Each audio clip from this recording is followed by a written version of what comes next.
distintas. Y de alguna manera creo que el tema ha empezado a imponerse. Quería plantear una reflexión bastante general, ¿no? Y partiendo de una proposición, y es que la historia la reescribimos continuamente. Por eso el oficio de historiador tiene garantizado su porvenir, ¿no? Nunca está hecha la historia final. Y esto no tiene que ver solo con que aparecen nuevas fuentes, es muy importante, aparecen nuevos métodos. Diría que lo más importante es la aparición de nuevas preguntas. Y esto es así porque la historia se escribe siempre desde el presente y desde las preguntas que nos plantea este presente, que es continuamente cambiante. Creo que el tema étnico no es un tema importante para la historia en sus orígenes porque la historia es un producto cultural europeo.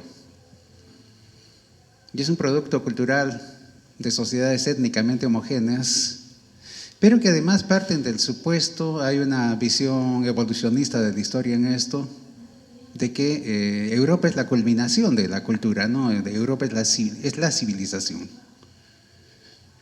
Y un poco las filosofías de la historia apuntan a que el mundo se va a articular en torno a la civilización que es Europa. Todo lo demás son formas arcaicas no considerables, ¿no? Lo dice muy claramente Hegel, ¿no? Hay pueblos con historia y pueblos sin historia. Los pueblos con historia son los europeos, los otros somos nosotros. Es más o menos semejante la propia definición de la historia, ¿no? Como disciplina. ¿Qué es la historia?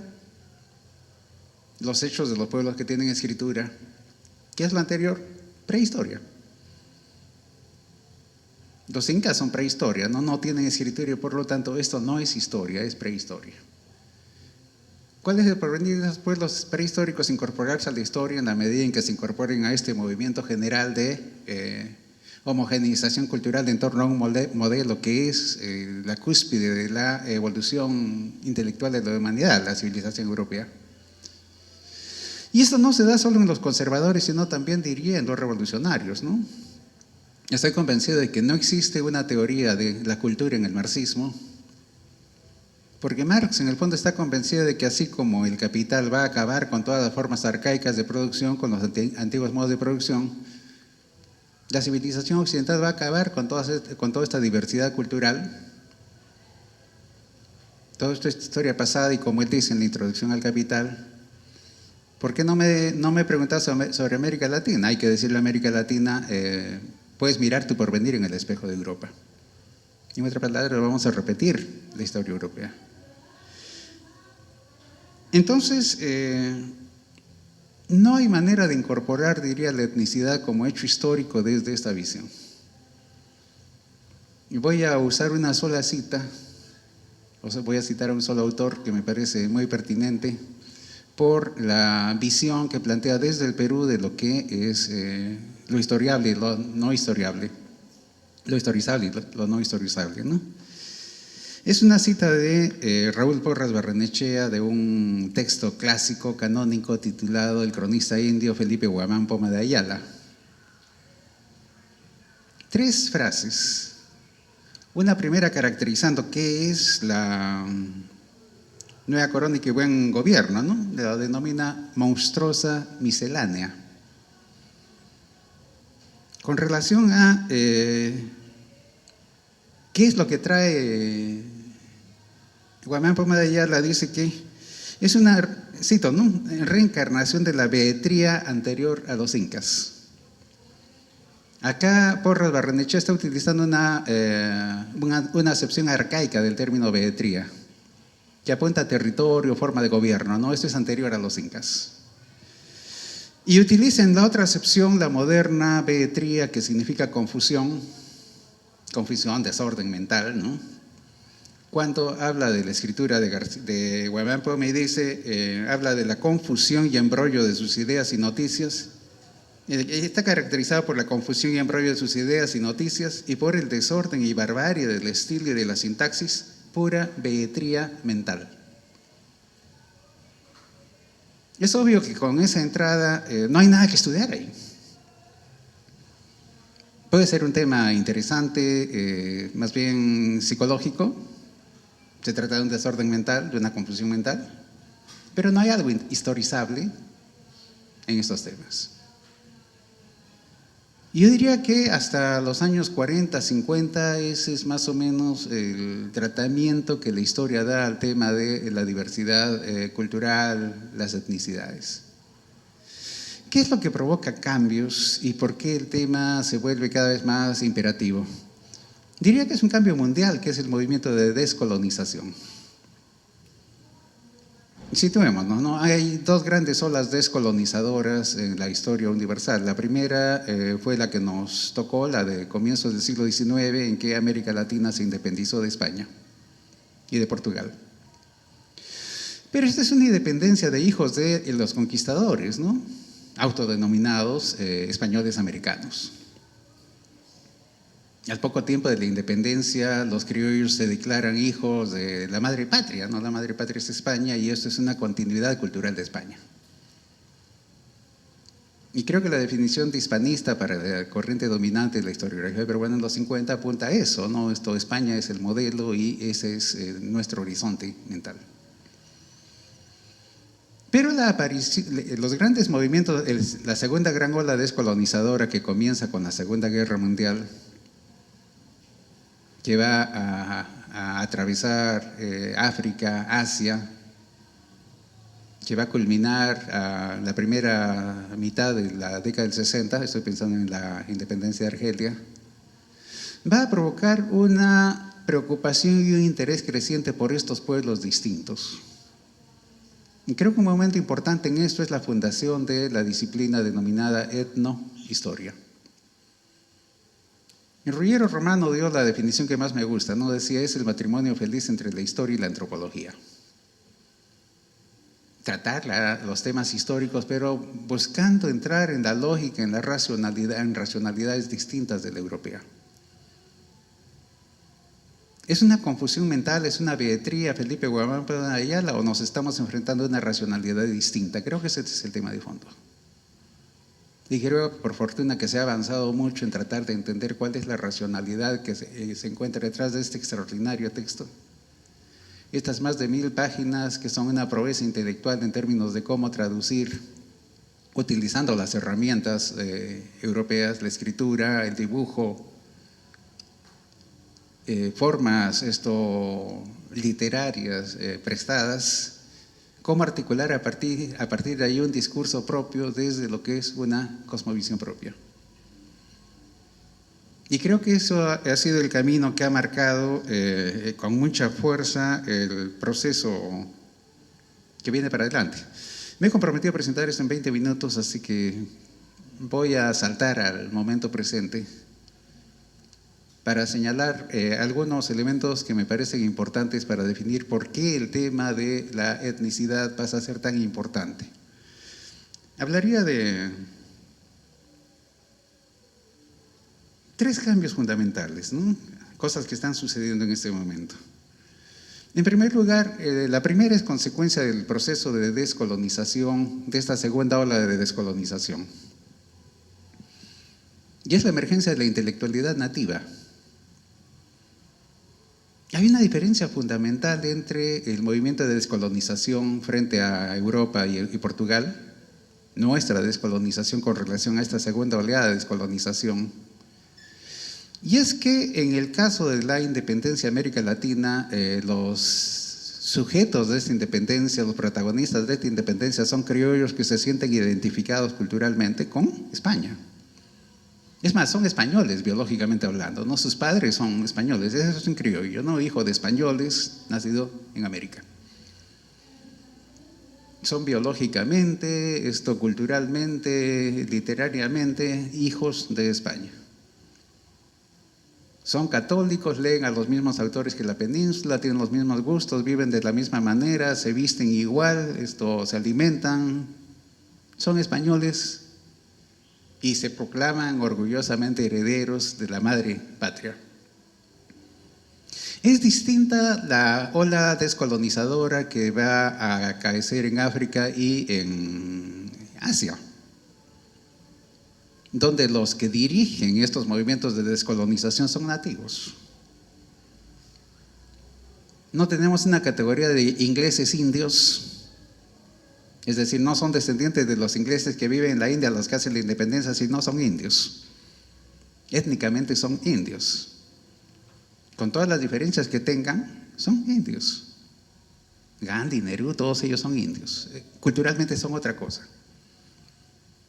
Y esto va a permitir la emergencia de una historiografía desde estos nativos, que va a ser cortocircuito con discurso general. Dicho en dos palabras, ¿no? Postcolonialidad, estudios subalternos. Y creo que en eso es decisiva esa ruptura que supone los nativos haciendo un discurso propio. Todo complicado, porque todo esto es escrito además en las potencias, ¿no? Es decir, Gupta y todos los demás enseñan en Oxford y en las grandes universidades occidentales y escriben en Occidente, pero son nativos. Y eso creo que obliga a una relectura que es muy interesante y de la cual podemos aprender mucho. En segundo lugar, la inversión de los flujos migratorios. Hasta los años 50 las migraciones van del mundo desarrollado a los países pobres. ¿A cuántos españoles hemos recibido en los dos últimos siglos, no?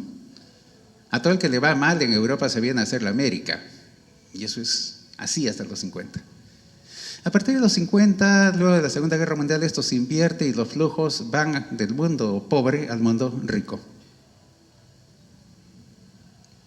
A estas alturas ya el problema en Europa no es con los migrantes, sino con esos descendientes de los migrantes que ya son europeos de segunda o tercera generación, pero que culturalmente son distintos. Turcos en Alemania, argelinos en Francia, etc. Y esto convierte en pluriétnicas a las sociedades europeas y tienen que ver cómo se las arreglan con la diferencia. Hace 4 días que hay desórdenes y enfrentamientos con la policía y muertos y coches incendiados y todo, nada menos que en Estocolmo. Puse una notita esta mañana en Twitter que decía, hay nubes en el paraíso. ¿Y qué está detrás de este enfrentamiento con barrios de migrantes?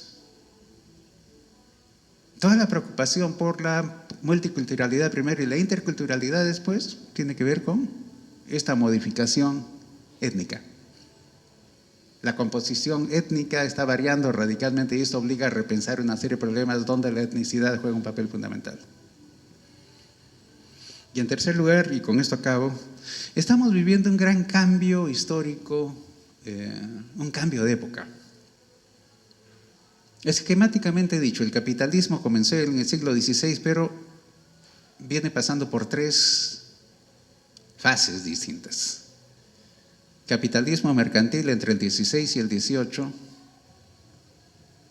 creación del mercado mundial, división mundial del trabajo, etcétera, sin modificar la lógica productiva que sigue siendo de unidades individuales, pequeños productores independientes. Capitalismo industrial a partir de fines del siglo XVIII hasta fines del siglo XX, aparición de estas unidades de producción, la fábrica, estos sujetos, lo que Marx definió, ¿no? La fábrica como un gran trabajador colectivo. Los individuos inmersos en grandes agregados con solidaridades orgánicas. Y la tercera fase que le estamos viviendo en este momento, que es la transición a esta tercera fase a la que se ha denominado sociedad de la información. ¿Qué importancia tiene esto para el tema que estamos tratando? Que la lógica de la sociedad industrial, que en su máximo desarrollo llegó a la sociedad industrial de masas, llevaba a la homogeneización general. Si ustedes ven los temas de historia, de sociología de los años anteriores a los 70, la gran preocupación es la disolución del individuo en la masa.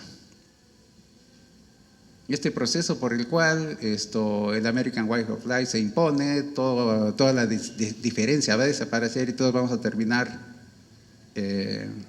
empaquetados idénticos. La metáfora en la película Pink Floyd, The Wall, de los niños en sus carpetas, siendo en una línea de montaje que los lanza una máquina de triturar para salir todos homogeneizados como carne molida. La gran preocupación de la sociología, la alienación, que es esta desaparición de la identidad en estas identidades masivas. Eso ha cambiado. La transición a la sociedad de información supone viraje de 180 grados en una serie de tendencias que eran centrales de la sociedad industrial de masas. Donde todo era masificado, vamos a una desmasificación creciente, donde lo material era lo decisivo, vamos a una sociedad crecientemente desmaterializada, descentralizada, desterritorializada. Y ahora nos parece absolutamente normal algo que hace 3 o 4 décadas era un sinsentido, y el derecho a la diferencia.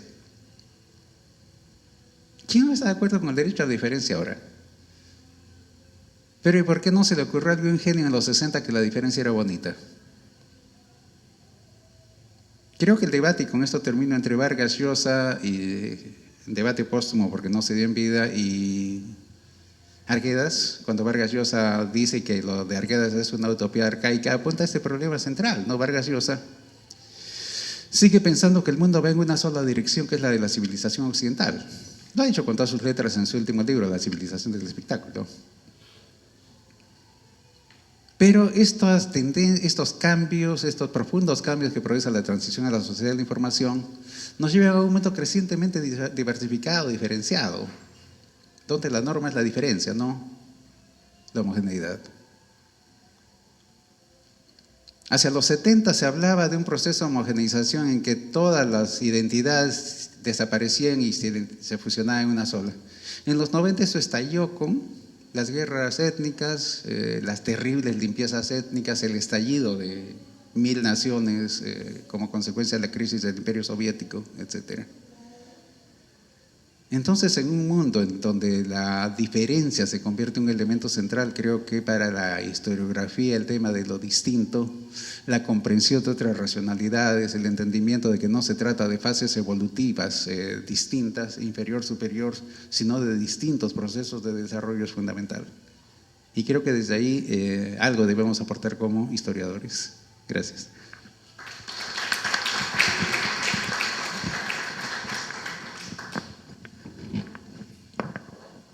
Luego de la ponencia del profesor Nelson Manrique, pasamos a la ponencia del profesor Jesús Cosamalón.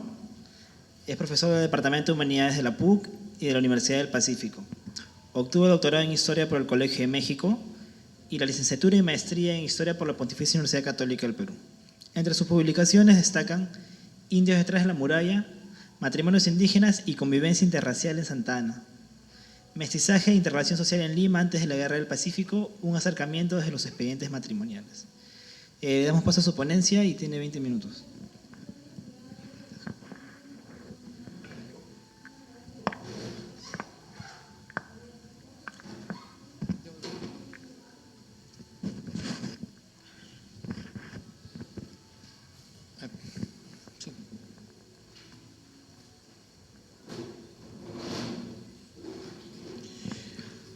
Igual que mis colegas, quiero agradecer la invitación de los alumnos y de los asesores de esta iniciativa, ¿no? De alguna manera mi reflexión va a tener un tinte quizá un poco más local y también con preocupaciones que vienen del presente, ¿no?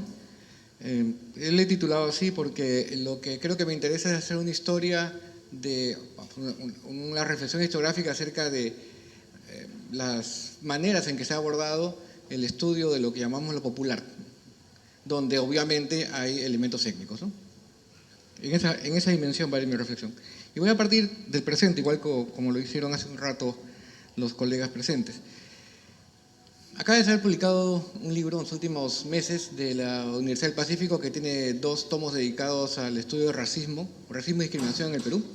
El último tomo aborda un problema que los economistas están empezando a evaluar en sus efectos más bien en el desarrollo y que quizá otras disciplinas como la nuestra o como las ciencias sociales en general ya han atravesado. La discusión en el presente es, entre otras cosas, las razones por las cuales el desarrollo económico no se ha producido en la medida que los economistas preveían, ¿no? En función del crecimiento, sobre todo, de la economía peruana en los últimos años. Y bueno, se ha discutido bastante, la distribución del ingreso, en fin. Pero quizá una variable que no se había considerado y que está comenzando a considerarse desde el punto de vista económico, y eso me parece muy sugerente, es el impacto que tiene el racismo, la discriminación racial en la formación del desarrollo, ¿no? En la creación del desarrollo. Es difícil medirlo porque, como se sabe, no existen documentos oficiales en el Perú que permitan o que obliguen a la gente a registrar su afiliación étnica, ¿no? Autoidentificada o, peor aún, desde el punto de vista del Estado, ¿no? No existe ninguna documentación del año 40 que tenga esas características, ¿no? Ya no es obligatorio. Y entonces, tengo una cita ahí que está tomada de ese texto y voy a resumir el argumento, ¿no? Gustavo Yamada y el equipo que ha dirigido la investigación han analizado las diferencias en cuanto a salarios, por ejemplo, y otros indicadores entre diversos grupos, ¿no? Y una manera usual en el Perú es separar a los que hablan lenguas, digamos, no castellanas, lenguas locales, lenguas indígenas, y el resto, ¿no? Algo así como castellanos, no castellanos. Una división bastante grande y quizá bastante gruesa. Y han encontrado algunas cosas interesantes. Por ejemplo, el salario de la población no castellanizada es inferior al salario de la población castellanizada. Pero las razones para explicar eso son bastante complejas. Una es la diferencia educativa. La población no castellanizada tiene una cantidad menor de años de estudios que la población castellanizada, ¿no? El salario rural suele ser más bajo que el salario urbano. Hay varias cuestiones que se pueden explicar, ¿no? Por qué el salario de las personas que hablan lenguas indígenas es más bajo. Pero una cosa interesante, a conclusión a la cual llegan, es que hay un porcentaje de esa diferencia que no se puede explicar. Ni por los años de estudios, ni por la diferencia de salario rural-urbano, ¿no? Ellos le llaman la brecha no explicada. Leído desde el punto de vista de las ciencias sociales, la brecha no explicada es, creo yo, el factor étnico, pues. Lo que no está presente en el documento, pero funciona en la realidad, ¿no es cierto? Lo que de alguna manera existe en las relaciones sociales, ¿no? Entonces de ahí quería partir, porque creo que si es un tema importante en el Perú contemporáneo, es también por eso, porque sin ninguna duda los elementos étnicos y sus diversas características son parte de la discusión actual acerca de las posibilidades que tiene el Perú de desarrollarse o de romper esta rutina que nos acompaña, digamos, por más de un siglo o algo así, de crecimiento por exportaciones, desarrollo del PBI, crecimiento del PBI y una ineficiencia en el desarrollo, digamos, como contenido social, ¿no? Que no es solamente este periodo, digamos, una cosa, no digo igualita, pero con ciertos elementos reiterativos. Lo segundo, es más conocido y solamente para recordar, quizá acá es conocido por todos porque es súper difundido, es el peso que tiene o que tuvo el factor étnico dentro de la violencia, ¿no? Elemento que está documentado, digamos, está totalmente testimoniado y hay poco que discutir respecto a su validez, ¿no? Quizá lo que hay que discutir es los diferentes grados y formas en los cuales operó, pero su existencia es totalmente incuestionable, ¿no? Y se refleja en este testimonio, entre otros recogidos en la CBR, donde las personas que sufrieron violencia del interior, cuyas características étnicas eran ser justamente quechua hablante, con bajo nivel educativo, actividades agropecuarias, etcétera, sentían la violencia que se ejercía contra ellos, que a veces venía del propio Estado, como si fueran extranjeros, ¿no? O pueblos ajenos, como dice la frase, dentro del propio país, ¿no? Y eso está, creo que en la CBR, bastante, digamos, documentado. Entonces, si esos son los problemas del Perú contemporáneo, ¿no es cierto? Si son elementos que todavía existen entre nosotros y que, bueno, y no solamente entre nosotros, en general en la sociedad actual, pues siendo la historia una ciencia del presente, pero con una mirada desde el pasado, es sumamente válido utilizarlo, ¿no? Analizarlo. Por eso pongo, ¿no? Quizás esto es lo que me interesa, la brecha no explicada, ¿no? Que me gusta la frase en el sentido de que para los economistas que formalizan todo en números, eso no se ve, pues, ¿no es cierto? No se puede, digamos, formalizar en una cifra, ¿no? Y claro, la pregunta que me hago y que quiero enfocar historiográficamente es la que está ahí, ¿no? ¿Cuándo es que una sociedad que funciona de esta manera se construyó, ¿no? ¿O cómo se construyó, ¿no? ¿Cuáles son los hitos, ¿no? ¿Qué momentos históricos son importantes, ¿no? Y sobre todo porque en el presente, creo que esto es una característica de nuestro desarrollo social. Las prácticas culturales que anteriormente definían a grupos como indígenas, mestizos, negros, etcétera, si es que se puede definir los mestizos, que es una polémica, no son ahora practicadas con características étnicas. Quizás la foto lo intenta mostrar de esa manera, ¿no? Uno puede encontrar hoy que la música o ciertos elementos históricamente atribuidos a la población afroperuana son practicados por todos, ¿no? y viceversa, ¿no? O sea, ya no existen, creo yo, en el presente, elementos que puedan ser atribuidos normalmente o generalmente a grupos exclusivamente cerrados, ¿no? Han trascendido y seguirán trascendiendo, ¿no? O sea, ya no se puede definir un grupo básicamente por un elemento cultural, ¿no? O escasamente, en todo caso, bastante complicado y complejo.